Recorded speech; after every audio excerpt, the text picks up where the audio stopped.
Hello and welcome to Khelorama. आप सबको खेलोरामा में बेहद खुशामदीद। और आज हम सबसे पहले बात कर लेते हैं कल होने वाले क्वार्टर फाइनल की, जो कि बेल्जियम और स्पेन के दरमियान खेला गया। क्या खूबसूरत मुकाबला था, क्या कांटेदार मुकाबला था। एक बहुत ही अच्छा मैच देखने को मिला कल रात। पहला क्वार्टर फाइनल बहुत ही ज़्यादा अंडरवेलमिंग हो गया था, क्योंकि फ्रांस ने एब्सोल्युटली डिमोलिश कर दिया मोरक्को को। पूरी गेम के अंदर उन्होंने डोमिनेट किया मोरक्को को, इवन दो एक पेनल्टी भी मिस की फ्रांस ने। लेकिन फिर भी there was nothing that would suggest कि मोरक्को वो गेम जीतेगी। लेकिन ये गेम बिल्कुल उसका पोलर ऑपोजिट थी। इवन दो स्टार्ट में स्पेन ने जो है वो बहुत अच्छा परफॉर्म किया, बहुत हाई प्रेशर था, लमीन यमाल बहुत ऑन सॉन्ग नज़र आ रहे थे कल। लेकिन फिर जो एक गोल, एक मूव आया बेल्जियम की तरफ से, कस्टानिये की असिस्ट फॉर डी कैटलारे, बहुत ही अच्छा हेडर विन किया डी कैटलारे ने। बहुत हाई एंड कॉन्फिडेंस आ रहे थे after the US game, because उसमें उन्होंने ब्रेस स्कोर किया था और कल हमने बात भी की थी उनके बारे में। तो ही प्रूव टू बी क्रूशल। और उसके बाद एक बहुत ही अच्छा मैच हमें देखने को मिला। लेकिन I think the turning point yesterday was Thibaut Courtois substitution. और वहीं से ही I think the game was lost, because at the end of the day जो कीपर आए बेल्जियम के on the field, Manchester United के गोलकीपर हैं। अच्छा सीज़न है उनका गुजरा डोमेस्टिक फुटबॉल में इस दफ़ा। लेकिन उन्होंने फंबल कर दी बॉल, और वहीं से Mikel Merino was looming in the penalty area and he was the first one to get there. उन्होंने सीधा एक टॉप कॉर्नर में शॉट मारा और स्पेन 2-1 जो है वो लीड में आ गया, बिल्कुल राइट एट द एंड। और वहाँ से वी ऑल न्यू कि Spain would go on to win this match, and they went on to book a date with the French football team in the semifinals of this World Cup. क्या खूबसूरत game होने जा रही है ये, क्या ज़बरदस्त गेम होने जा रही है ये। आई कैन ओनली इमेजिन कि कितना अच्छा मुकाबला होगा। I really really hope this match, this competition doesn't under perform, और ये अपने पोटेंशियल पे जो है इसको डिलीवर करे और हमें एक बहुत अच्छा मैच देखने को मिले।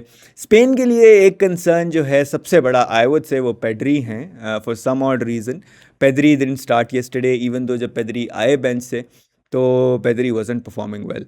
एंड फाबियन रुइज उनकी जगह खेले कल, उन्होंने गोल भी स्कोर किया एक। I think this is a concern for Spain, because Pedri is a kind of player जो कि फ्रेंच मिडफील्ड को, फ्रेंच टीम को बहुत तंग कर सकते हैं if he is on song. लेकिन लेट्स सी कि क्या बनता है। I think Fabian Ruiz now, Fabian Ruiz will start against France. लेकिन लेट्स सी व्हाट हैपेंस। और अब हम मूव ऑन करते हैं आज के स्केड्यूल्ड मैचेस की तरफ। क्या ही ज़बरदस्त दो क्वार्टर फाइनल्स आज लाइंड अप हैं, उनके बारे में बात कर लेते हैं एक दफ़ा कि क्या इन मैचेस से एक्सपेक्ट किया जा सकता है। और शुरू करते हैं पहले मैच के साथ जो आज होने वाला है, England versus Norway. This is going to be a very interesting matchup.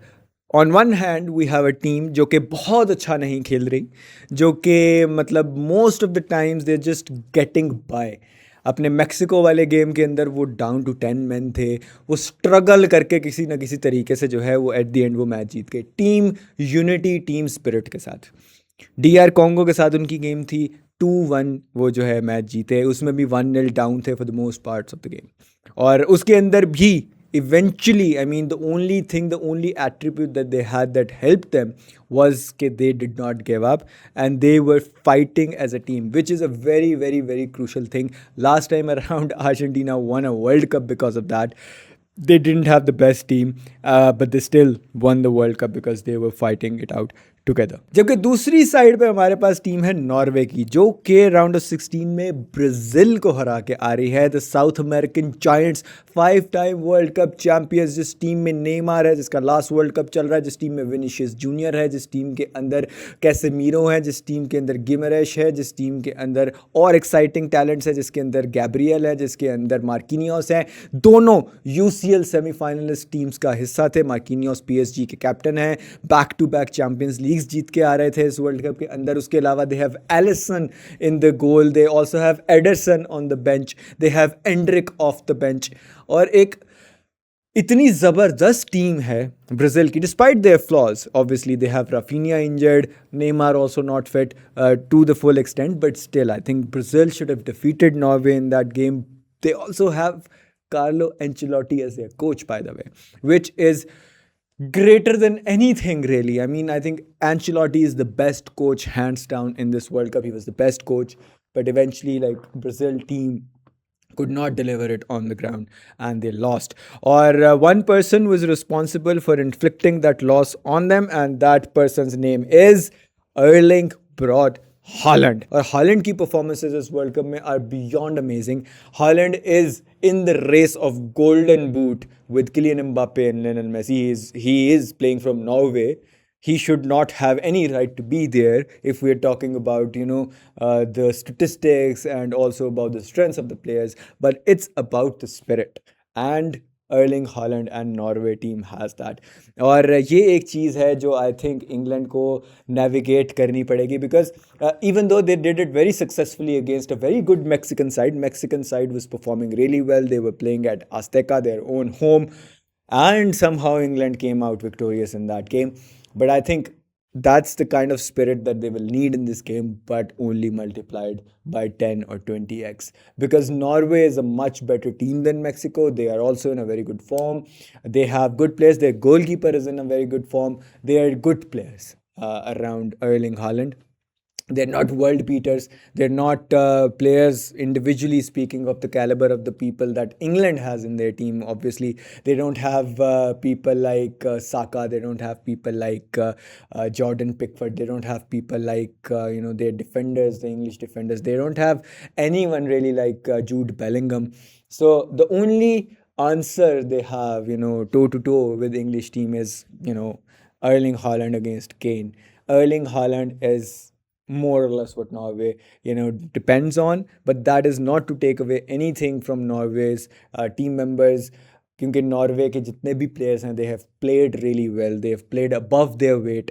It's just that the individual quality on English side is very good. Same was the case in Norway versus Brazil, but Norway still won, and that's a terrifying thing. So अब देखना ये है कि क्या होता है इस match के अंदर. मेरी प्रिडिक्शन जो है वो ये है कि England will win this game, और it will be a close game. I think Erling Haaland will score again, and finally the Viking rowing celebration will come to an end. But I've been saying this about Norway for a while now, but I think let's see कि क्या होता है इस गेम के अंदर. जबकि दूसरी गेम जो है उसके बारे में बात कर लेते हैं अब थोड़ी सी. This game is going to be between Argentina, the defending champions, the reigning champions, and Switzerland. Now on paper, if before the world cup started आप किसी से भी पूछते कि ये अगर क्वार्टर फाइनल में गेम है अर्जेंटीना के स्विट्ज़रलैंड के साथ, who do you think is going to win, तो आई थिंक 100 में से कोई 80-90 लोग आपको यही कहते कि ये गेम ईजिली अर्जेंटीना जीत जाएगी.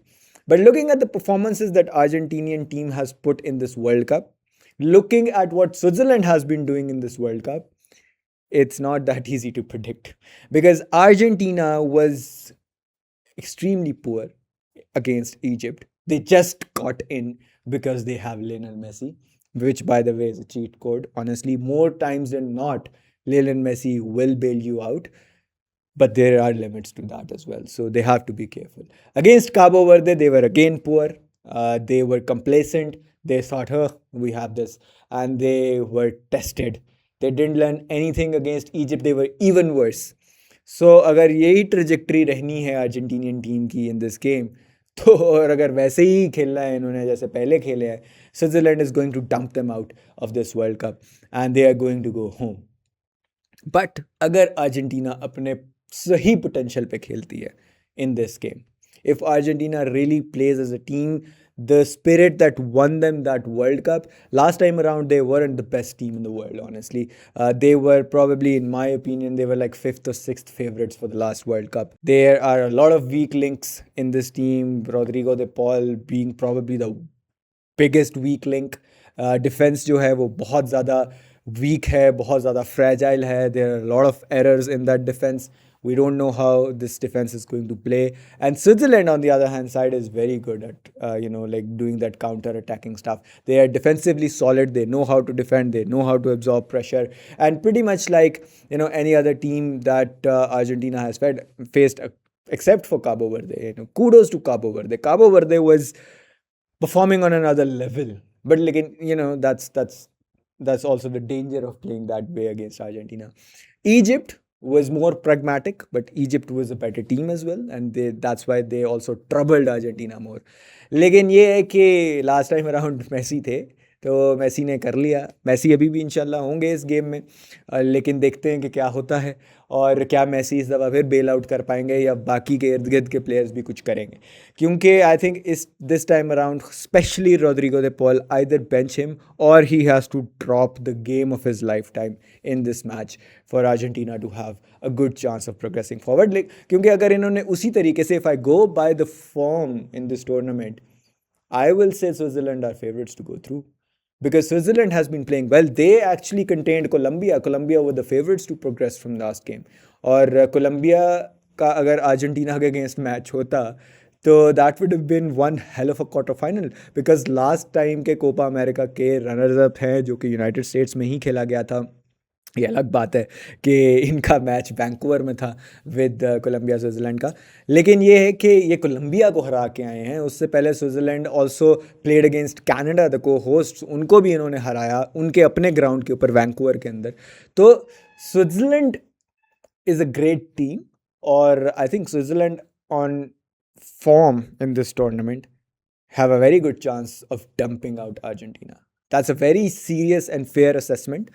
No sugarcoating. लेकिन अर्जेंटीना अगर अपने सही पोटेंशियल पे खेलती है, if Argentina plays like a team that they are, तो उस केस में I think Argentina will win this game. I will predict Argentina to go through in this game only because I know the level that Argentina can play at is much higher than what they are showing right now. That's the hope as an Argentina football fan.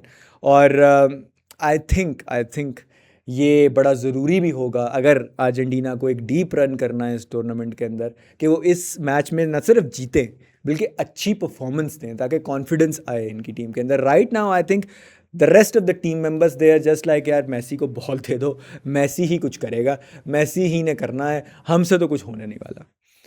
Right now that's the attitude जो कि मुझे नज़र आ रहा है Argentinian players के अंदर, which is devastating. Last time around it was the complete opposite of it. It was like we have Messi. If nothing works तो हम मेसी को दे देंगे बॉल, मेसी हमें लीड करेगा, लेकिन we are going to be there making sure that we are giving our best. This time around Argentinian team is not playing that way, and that's a very big worry for Lionel Scaloni and anyone who is associated with Argentina football in any way, whether they are the players, whether they are the supporters, whether they are the fans, जो भी है वो इस time बहुत tension में है. ये Egypt से अपना मैच जीत गए थे लास्ट, लेकिन जो है ना इस टाइम पे बहुत ज़्यादा नर्वसनेस है इस चीज़ को लेके कि अर्जेंटीना कैसा परफॉर्म कर रही है. They not performing well at all. So let's see जी क्या होता है इस गेम के अंदर. After these 2 matches are concluded we will know कि हमारा ब्रैकेट किस तरह दिखेगा सेमीफाइनल्स का. तो तब तक के लिए जो है वो हम होल्ड ऑफ करते हैं, देखते हैं क्या होता है इन 2 मैचेस के अंदर. And once these 2 games are done will start talking about the semifinals. तो हमारे साथ जुड़े रहिए, इसी चैनल के ऊपर हम बातें करते रहेंगे. हमें सब्सक्राइब करें, इस वीडियो को लाइक करें, हमें कमेंट करके ज़रूर बताएं आपको ये वीडियो कैसी लगी. दोस्तों के साथ शेयर करें, 10 दोस्तों के साथ शेयर करें, उन 10 दोस्तों को कहें वो 10 और लोगों के साथ शेयर करें, और इस तरह से ये वीडियोज़ आप आगे से आगे शेयर करवाते जाएँ. और हमें इंस्टाग्राम, टिकटॉक और फेसबुक के ऊपर भी फॉलो करते रहें, हम वहाँ पर भी कॉन्टेंट डालते हैं. आपसे मुलाकात होगी अगली वीडियो के अंदर. तब तक के लिए आप अपना बेहद ख्याल रखिएगा. अल्लाह हाफिज़.